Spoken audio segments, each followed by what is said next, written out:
What's up guys, BltzZ here today bringing you another video. In today's video, we're going to be talking about everyone's favorite flower girl, Aerith. Aerith is a unique character in so many ways. Her basic attacks are magic based, and that may not sound like nothing special, but actually in the original game, her base attacks were quite weak because she was magic based.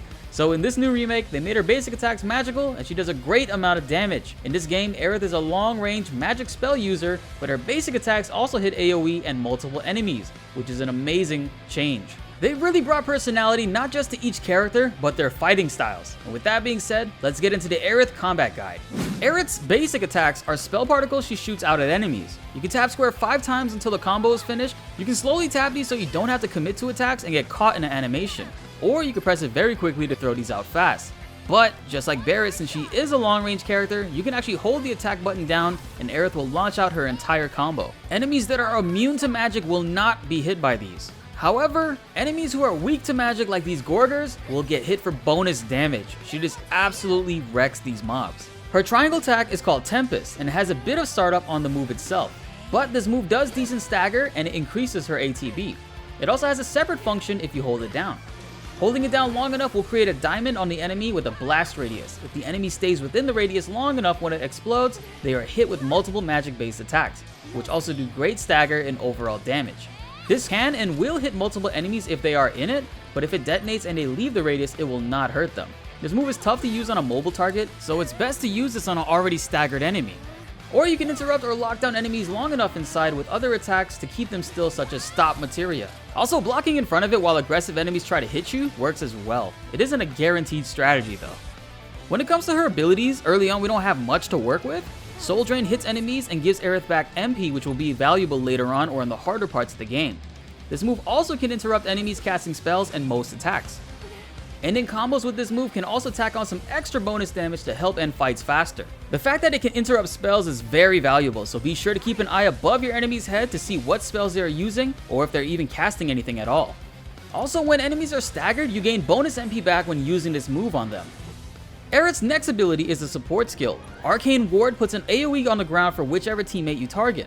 If the teammate stands in this, they can now cast a spell 2 times and the second cast does not cost any MP. This is great for so many things, from healing to tacking on serious weakness damage via spells. This move has so much utility and is definitely something you want to keep using as Aerith to set your teammates up. Now on to Aerith's Prey ability. This is actually from a yellow materia and it can be applied to any other character. This move costs 2 ATB bars and heals all party members for a decent amount. Leveling up this move will of course improve its potency. It's not a bad materia to have handy, but it is a bit expensive, costing 2 ATB bars. This is what our early on combo string should look like with Aerith. You should be going for the basic attack combo and immediately end with a Tempest hold and try to launch spells or stop to keep enemies inside the diamond. Tempest hold is much more efficient if enemies are staggered. However, this move does provide a decent amount of stagger itself if it lands. Keep in mind, Aerith will do lots of damage with her basic attacks and Tempest on enemies who have high physical defense. Since they do not have magical defense, she will absolutely shred them. You could actually build more ATB if you tap Tempest instead and is more guaranteed damage overall, since the Tempest Diamond, if you hold it down, can be dodged easily.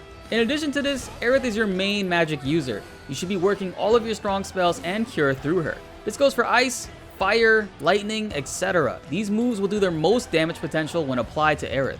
Auto cure is really good to have on her if you want to battle as other characters and have her focus heal you when needed. Also, MP up is a good option as well as HP up to keep her sustained. You could even throw magic up on her if you want to increase her overall damage even more, which is crazy.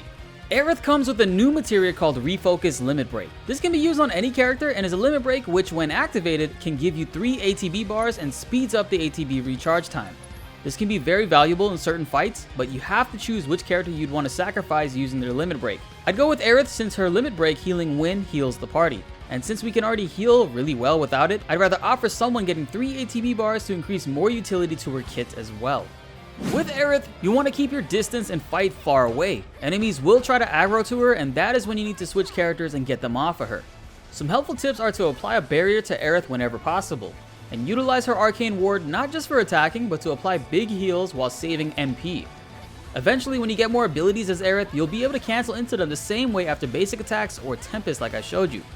When I complete the game and get all the abilities and materia, I will be returning to make a complete advanced guide on each character to properly break them down.